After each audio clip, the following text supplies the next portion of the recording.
Cilat janë divorcet gri gjithmonë në rritje dhe çfarë thon femrat që mbeten beqare?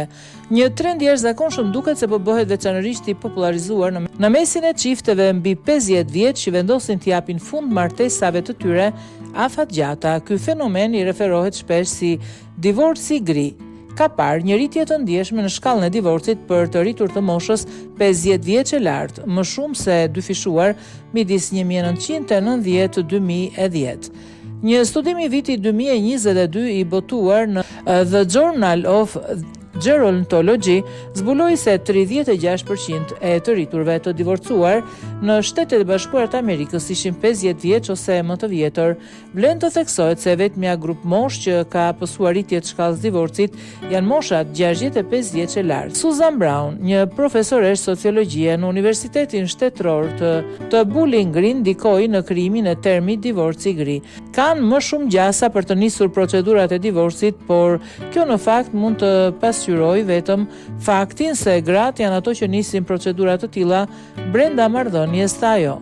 Artistja Edith Hakes i përket atyre që zgjodhen të divorcohen pas të 50-tave. Unë jam një 70 vjeçare në kërkim të një 60 vjeçari, ka thënë 74 vjeçarja, kam një djalë që stërvit, kam një partner në ski, por jetoj momentin më të gjallë të jetës time, diçka që as nuk e kisha ndërruar. Ai u rrit në një familje tradicionale, por ka deklaruar se përvojat e saj të jetës janë larg të qenurit konvencional. Ajo deklaroi se po lulëzon si beqare duke marrë mundësi të reja karriere të tilla si menaxhimi i një parku lokal pranë shtëpisë së saj dhe po provon hobi të reja siç është komedia startup.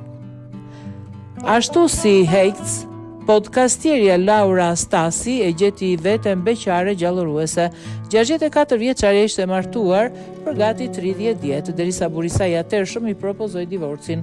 Në fillim ajo tha se ndihej sikur kishte humbur identitetin e saj, por rifitoi pavarësinë e saj pas divorcit.